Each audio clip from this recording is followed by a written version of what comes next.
은혜의 새 아침이 밝았습니다. 12월 22일 화요일 새벽에 우리에게 주시는 하나님의 말씀은 에베소서 5장 8절로 14절의 말씀입니다. 하나님의 말씀을 함께 나누겠습니다. 사랑하는 성도 여러분, 오늘 또 하나님의 그 은혜와 평안이 저와 여러분의 삶 가운데 가득하기를 주님의 이름으로 축복합니다.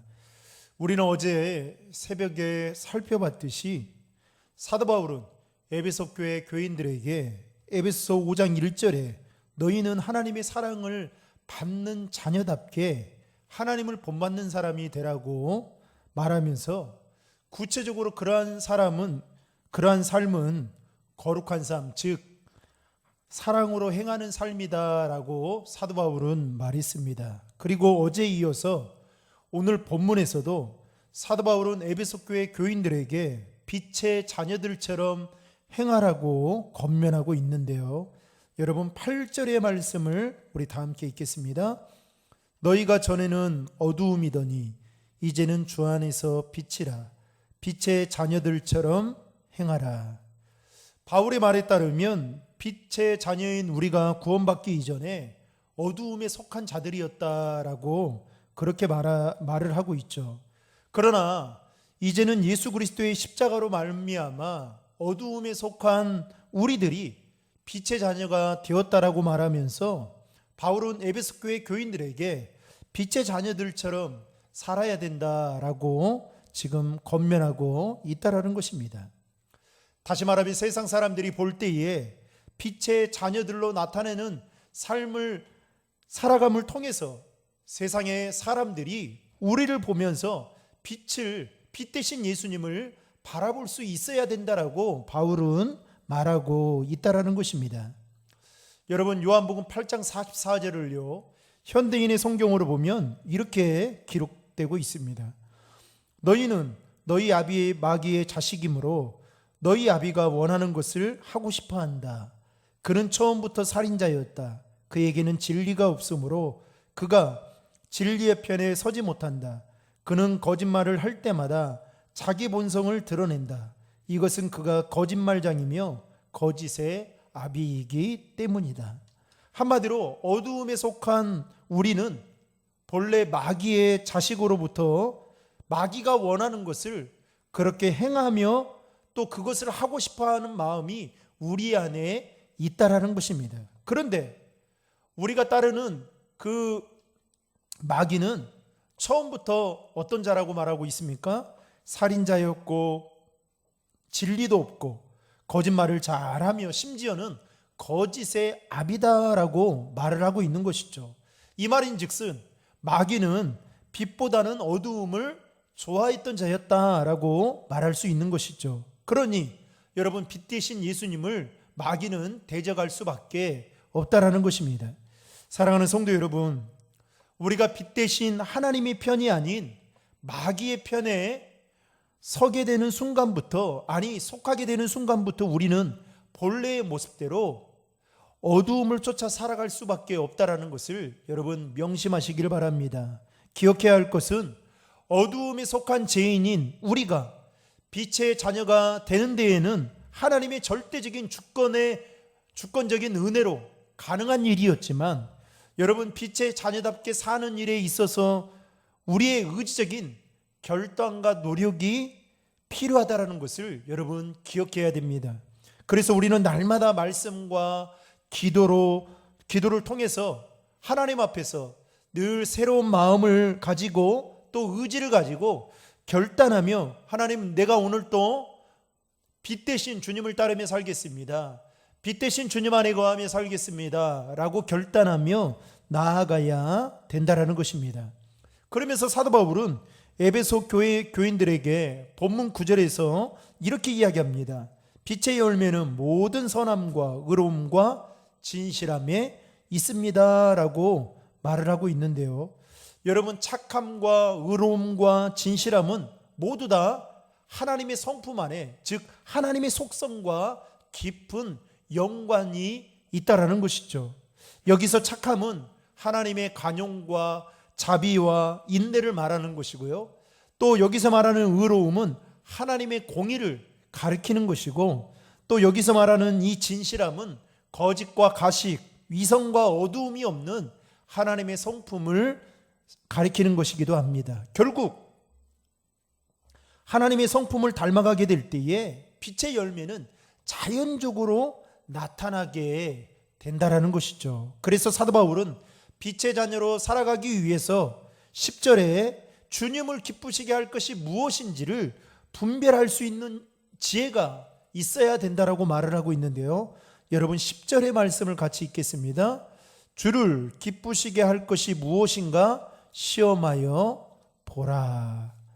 여러분 톨스토이 스필집에 보면 이런 이야기가 기록되어져 있습니다. 한 사람이 사자에게 쫓기다가 그만 구렁텅이에, 이제 깊은 구렁텅이에 빠지게 됩니다.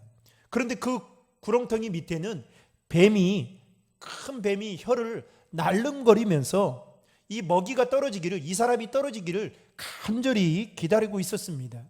그런데 이 사람은 엉겁결에 길게 늘어진 나무 뿌리를 잡아서 바닥에 떨어지는 것을 모면하게 된 것이죠. 그런데 이를 쳐다보니까 위에는 사자가 있었고 아래는 뱀이 다리를 치고 이 사람이 떨어지기만을 기다리고 있었던 것입니다. 그런데 갑자기 어디에선가 향기로운 냄새가 이 사람의 코를 자극하기 시작했습니다. 그래서 무엇인가 봤더니 그 바위 틈에서 그 야생꿀이 흘러내리고 있는 것을 보게 된 것입니다. 그 사람은 고기를 비틀어서 그 야생꿀을 핥아 먹게 되었습니다. 그러면서 지금 자신이 처한 상황이 어떠한지를 깜빡 잊어버리고 있었던 것이죠. 그리고 언제부터인지 모르겠지만 흰 지와 검은 지가 들락날락거리면서 그 사람이 잡고 있던 나무 뿌리를 조금씩 갉아먹기 시작했습니다. 그런데 이 사람은 그것도 모르고 그 바위 틈에서 흘러나오는 그 야생꿀을 정신없이 핥아먹고 있더라는 것이죠. 마치 자신이 언제 떨어져 죽을지도 모르는 그런 상황 가운데 마냥 달콤한 꿀에 취하며 있었던 것입니다. 그런 내용들이 이 톨스토이 스필집에 보면 기록되어 있는데요.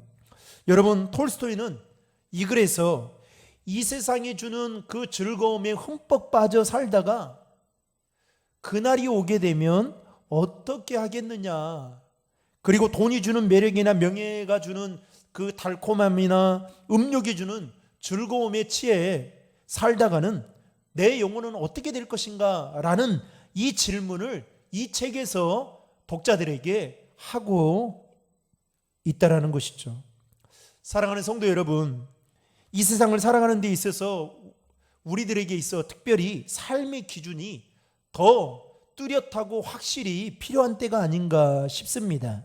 다시 말하면 우리의 삶의 기준이 자신의 욕구를 충족시키기 위한 삶으로 살아가게 된다면 여러분 하나님의 뜻과는 반하는 것이기 때문에 절대로 하나님을 기쁘시게 할 수 없다라는 것입니다. 사랑하는 성도 여러분, 우리가 예수를 믿는다면 우리가 믿고 있는 그 예수님을 어떻게 하면 기쁘시게 할까, 이것이 우리의 고민이 되고 우리의 숙제가 되어야 되는 것이죠. 사도 바울이 고린도 교회 성도들에게 그래서 요구했던 것이 있습니다. 고린도전서에 보면 그런즉 먹든지 마시든지 무엇을 하든지 다 하나님의 영광을 위하여 하라, 이렇게 말씀하고 있죠. 즉 우리의 삶의 방식이 철저하게 주를 기쁘시게 하는 일들을 기준으로 삼고 살아가기를 사도 바울은 고린도 교회 성도들에게 말하였던 것입니다. 그런 관점에서 사도 바울은 오늘 본문 14절에서도 에베소 교회 교인들에게 이렇게 말하고 있습니다. 여러분 14절 말씀을 같이 읽겠습니다.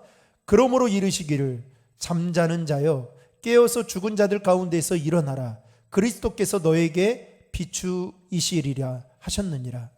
사도 바울은 지금 에베소 교회 교인들에게 뭐라고 말합니까? 잠자는 자여 깨어서 죽은 자들 가운데서 일어나라. 그러면서 이제는 어두움에 속한 자처럼 살지 말고 빛의 자녀들처럼 행동하며 살아라 라고 사도 바울은 이야기하고 있는 것입니다. 사랑하는 성도 여러분, 어두움에 속한 우리를 빛의 자녀로 인도해 주신 그 하나님의 은혜에 감사해서 오늘 하루도 하나님이 우리에게 주신 그 귀한 날을 여러분 어두움에 속한 자처럼 살아가는 자가 아닌 빛 대신 예수 그리스도의 성품을 닮아 여러분 삶의 자리에서 빛의 자녀답게 살아갈 수 있는 하나님의 사람들이 되기를 주님의 이름으로 축원합니다. 다 함께 기도하시겠습니다. 하나님 아버지, 오늘도 우리에게 새 날을 허락하여 주시고 우리를 어두움에 있던 우리를 빛의 자녀로 삼아 주신 것 감사합니다.